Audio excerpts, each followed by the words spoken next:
The wind shrieked like a banshee as Josephine Steele huddled beneath her tattered quilt, watching in horror as the roof of her cabin trembled under nature's wrath. The blizzard had come without warning, sweeping across the Colorado Territory with merciless fury in the winter of 1876. Her husband's grave was barely 3 months old, and here she was, alone on their homestead with nothing but memories and a dwindling supply of firewood to keep her company. A thunderous crack split the air as a massive branch from the old pine tree crashed against her cabin wall. Josephine jumped to her feet, heart racing. Her fingers trembled as she clutched her father's old rifle. Another sound different from the howling wind caught her attention. Hoofbeats, approaching fast. Bandits? Indians? Or worse? In these parts, a woman alone was considered fair game for any manner of evil. Josephine positioned herself behind the door, rifle raised. The knock, when it came, was firm but not threatening. "Hello? Anybody in there?" The voice was deep, carrying easily over the storm's fury. "Got a traveler caught in the blizzard seeking shelter." Josephine hesitated. Kindness to strangers was the way of the frontier, but so was caution. "State your business," she called out. "Just looking for shelter, madam. My horse and I won't last another hour in this storm." Something in his voice, desperation mixed with honesty, compelled her. Josephine unlatched the door, keeping her rifle visible as a warning. The wind nearly tore the door from its hinges as she pulled it open. There on her porch stood a man tall as the mountains themselves, snow crusted on his dark beard and broad shoulders. His clothes were quality but trail-worn, and despite the cold, his eyes were the deep blue of a summer sky. He removed his hat, revealing dark hair with a touch of gray at the temples. "Nathan Quinn, madam," he said with a respectful nod. "Mighty grateful for any hospitality you might offer." Behind him, a magnificent black stallion stood shivering, its breath creating clouds in the frigid air. Josephine kept her rifle steady. "I've got room for you and your horse in the barn out back. You can stay till the storm passes." Relief washed over his weathered face. "That's more than fair." "Thank you kindly." Josephine watched as he led his horse toward the small barn. She should have sent him on his way. Strangers weren't to be trusted, especially not men who appeared out of nowhere during storms. But something about Nathan Quinn's eyes told her he wasn't a threat. At least not the kind she feared. After securing his horse, Nathan returned carrying his saddlebags. Josephine had set water to boil and was stirring a pot of stew she'd kept warm since morning. "Not much," she said, "but it'll warm your bones." Nathan stomped his boots clean and hung his coat by the door. "Smells like heaven, madam. Haven't had a home-cooked meal in weeks." "Where are you headed?" Josephine asked, keeping her distance as she ladled stew into a wooden bowl. "Fort Collins," he replied, accepting the food gratefully. "I've got business with the cattle buyers there." "You're a long way off course," Josephine observed. "Fort Collins is 3 days' ride northeast." Nathan's face crinkled in a sheepish smile. "Got caught in that snowstorm 2 days back. Lost my bearings completely." He took a spoonful of stew and closed his eyes in appreciation. "This is mighty fine cooking, Mississippi." "Mrs. Josephine Steele," she corrected. "My husband Thomas passed last fall. Fever took him." Nathan's expression softened. "My condolences, Mrs. Steele. Losing someone you love leaves a wound that's slow to heal." Something in the way he said it made Josephine wonder if he spoke from experience. She watched as he ate, noting his manners were refined despite his rugged appearance. The wind shrieked louder, and the cabin walls creaked in protest. Josephine glanced nervously at the ceiling where a small leak had begun, droplets pattering into a bucket she'd placed beneath it. "Your cabin's sturdy," Nathan commented, following her gaze. "But that roof could use some attention." "Thomas meant to fix it before winter," Josephine said, her voice catching. "He never got the chance." Nathan set his empty bowl aside. "I could take a look tomorrow, if the storm lets up. Least I could do for your hospitality." Josephine wanted to refuse accepting help meant owing something in return, and she'd learned the hard way that some men's idea of payment wasn't always honorable. But the leak was worsening, and she had no way to repair it herself. "I'd be obliged," she said finally. As night deepened, the storm intensified. The wind found every crack and crevice in the cabin walls, sending icy drafts across the floor. Josephine added another log to the fire, but the cold seemed determined to claim the small space. "You take the bed," Nathan said, noticing her shiver. "I'll be fine by the fire." "The bed's not much better," Josephine admitted. "Wind cuts right through those walls like they're made of paper." Nathan looked thoughtful for a moment. "I've got a buffalo robe in my pack. Warmest thing on God's green earth." He retrieved the thick hide from his saddlebag. "Take this." Josephine accepted the offering hesitantly. The fur was soft and incredibly warm. "Thank you, Mr. Quinn." "Nathan, please," he said with a gentle smile. "Mr. Quinn was my father, and he was a far more respectable man than I'll ever be." Despite herself, Josephine returned his smile. "Then you must call me Josephine." As the night wore on, the temperature dropped further. Josephine lay in her bed, wrapped in Nathan's buffalo robe, but still the cold penetrated her bones.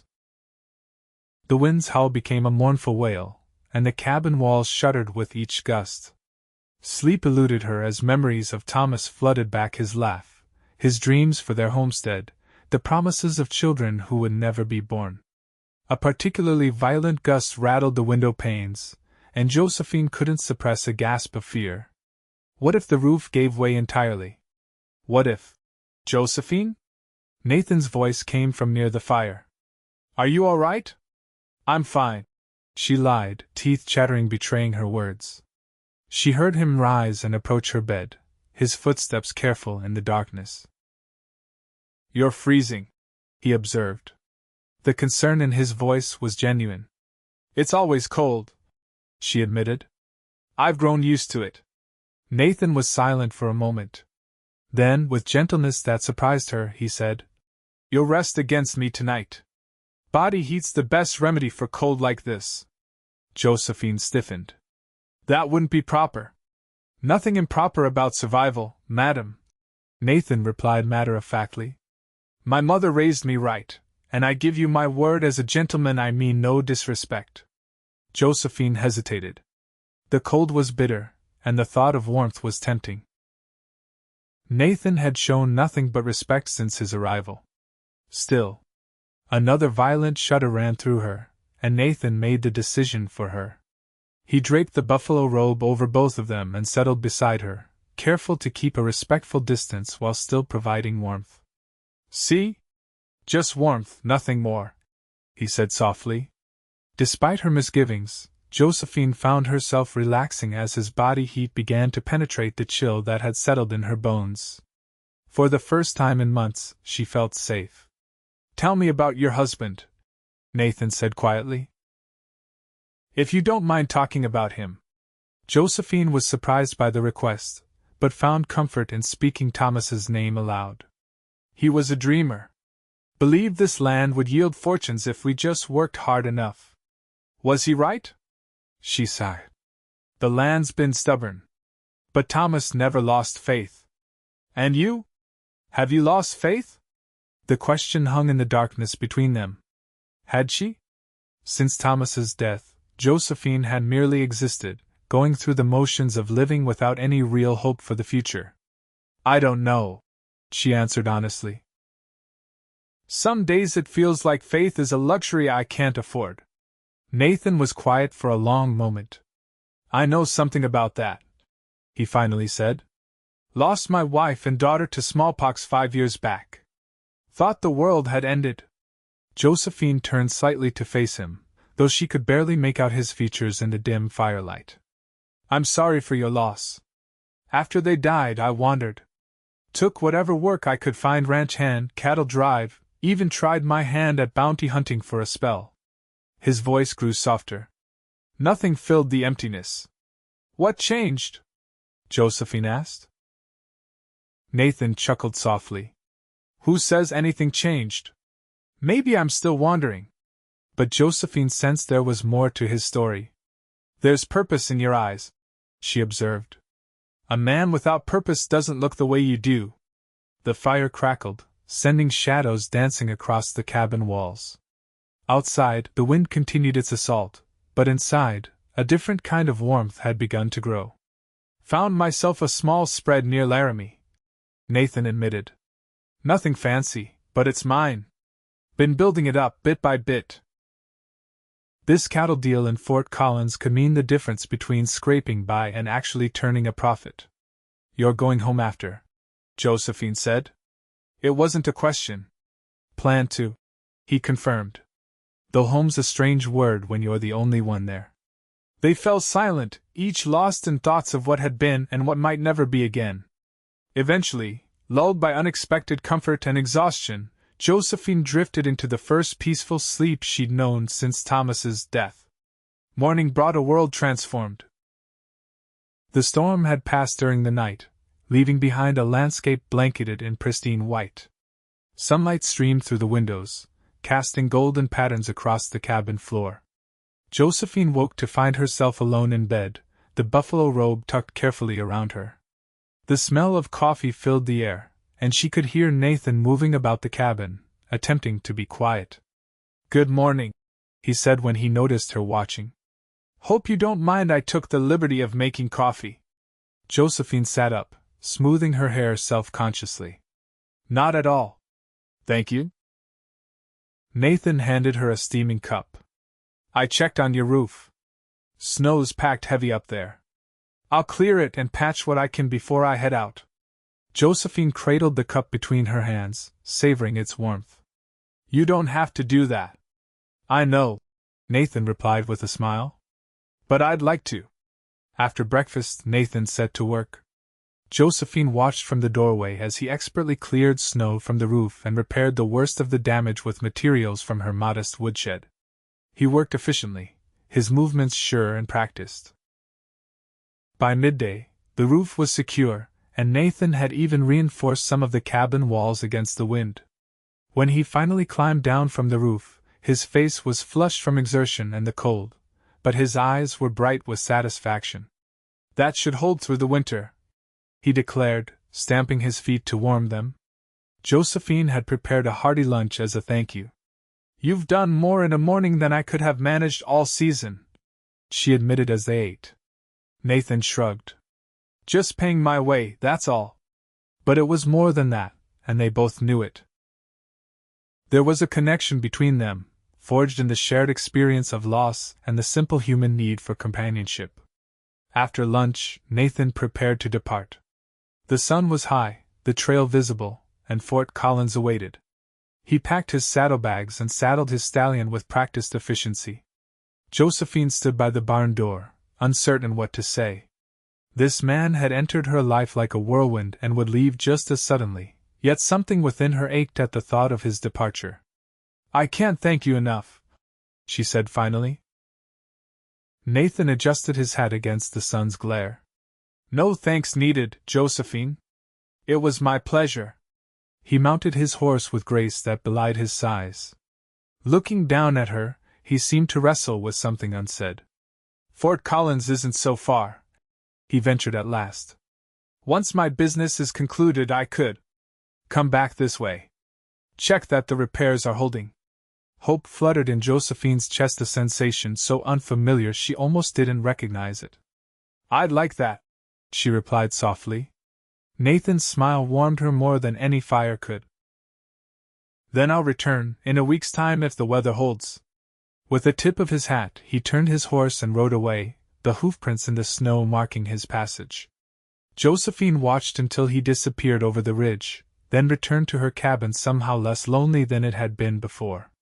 True to his word, Nathan returned exactly 1 week later. This time he brought supplies: coffee, sugar, flour, and even a small pouch of hard candies. "Thought you might appreciate a few luxuries," he said with a bashful smile.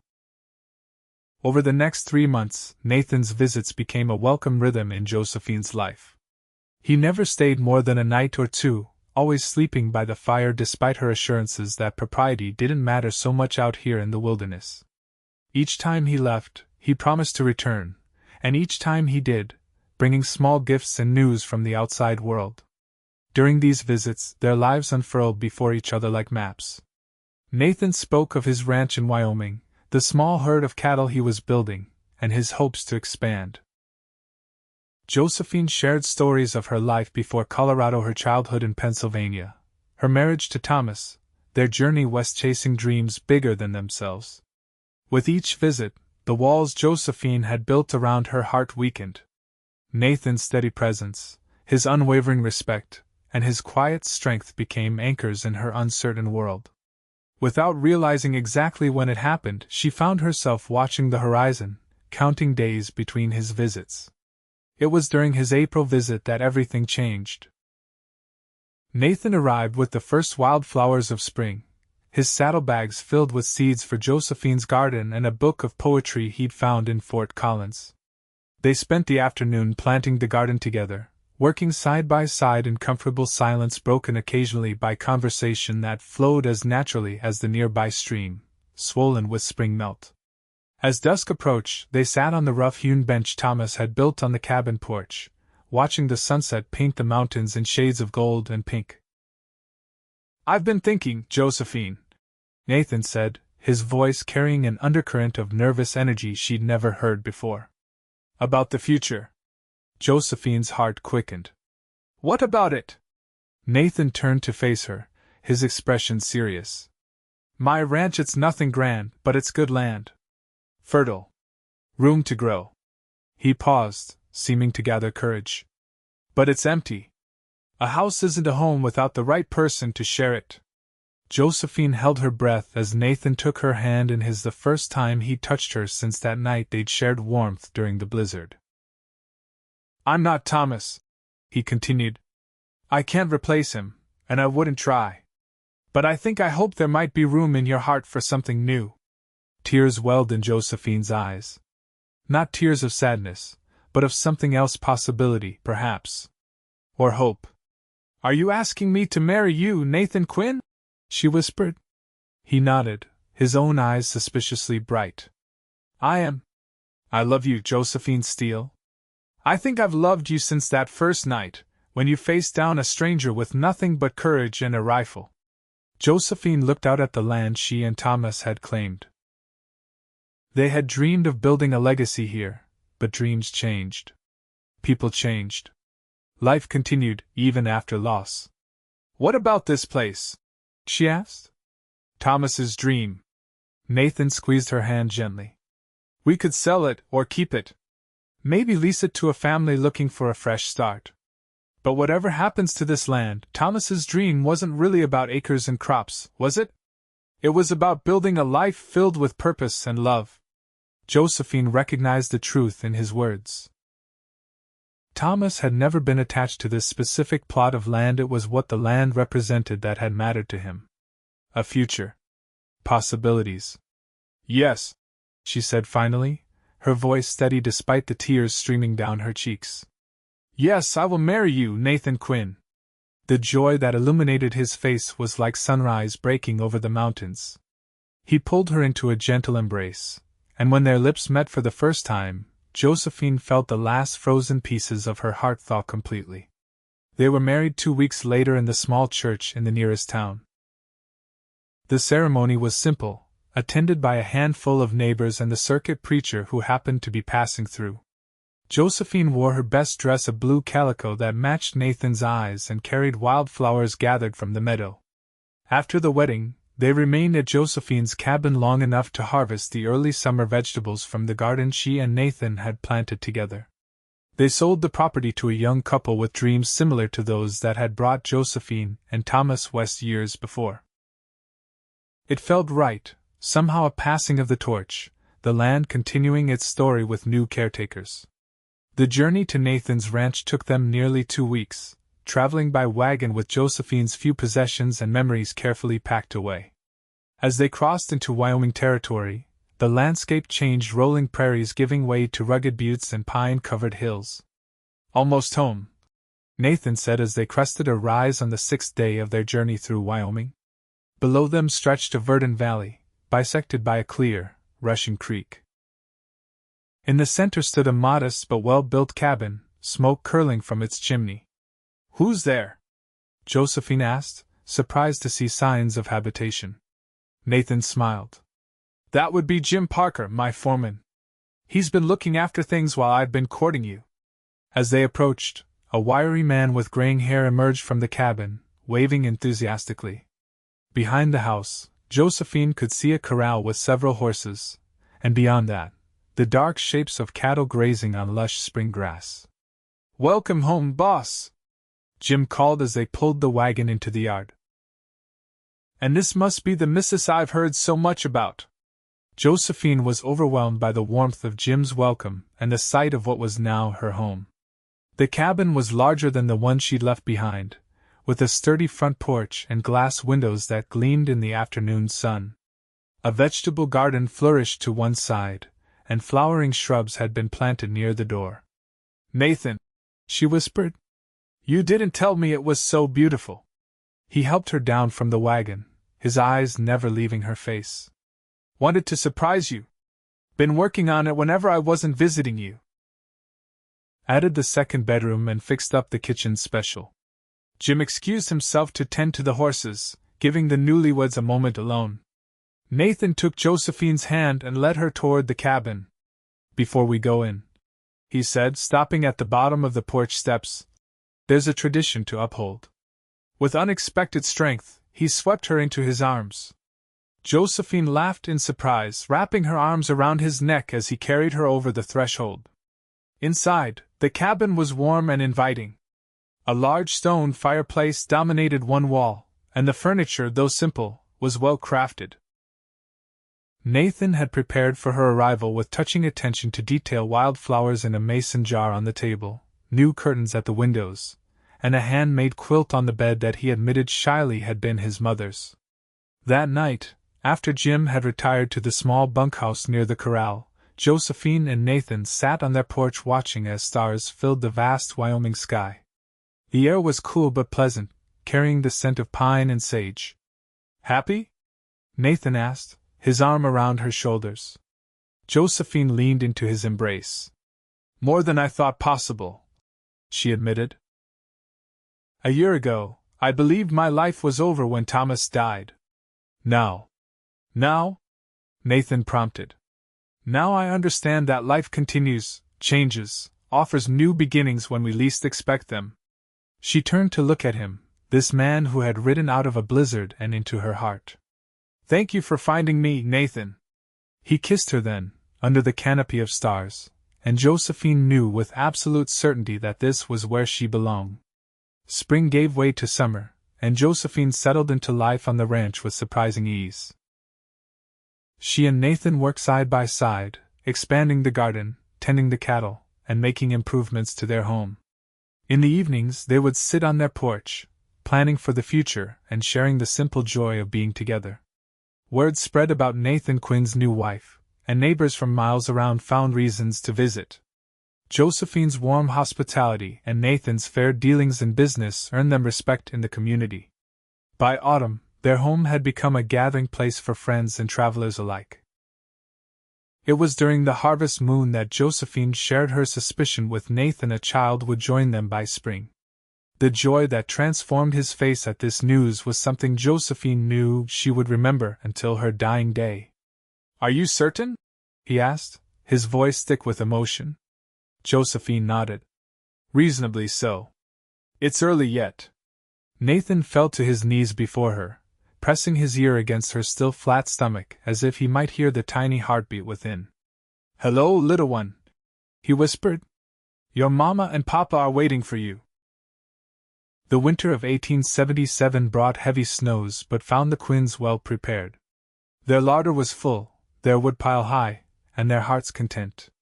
On the coldest nights, when the wind howled around their cabin much as it had on the night they'd first met, Josephine would snuggle against Nathan's strong form, grateful for the warmth and protection he provided. "Remember the first time you said I should rest against you?" she asked one such night, her head on his chest.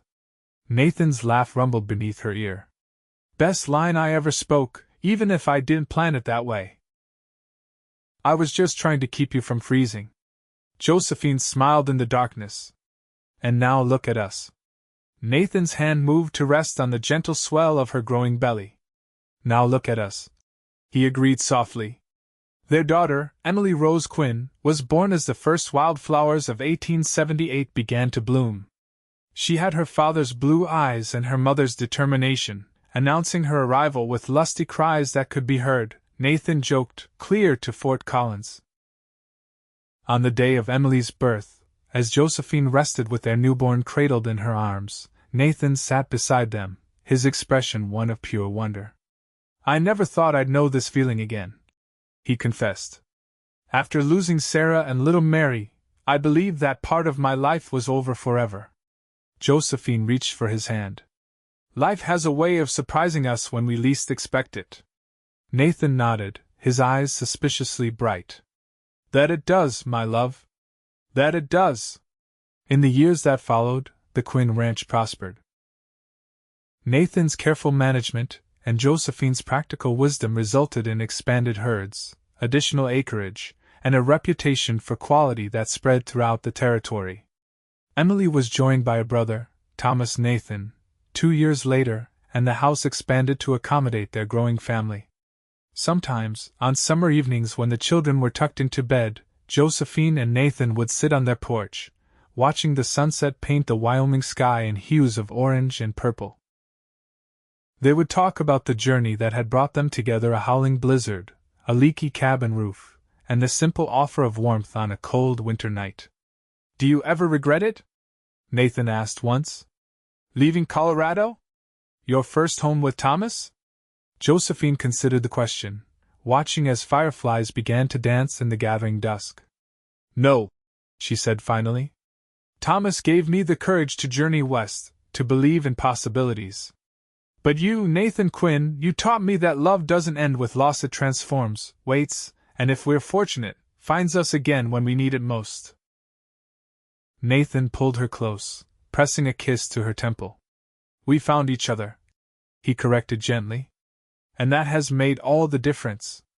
As darkness settled over their land, Josephine rested against her husband, secure in the knowledge that sometimes life's greatest blessings arrive in the midst of its fiercest storms. What had begun with the howling wind and a stranger's kindness had blossomed into a love that would sustain them through all seasons, for all their days to come.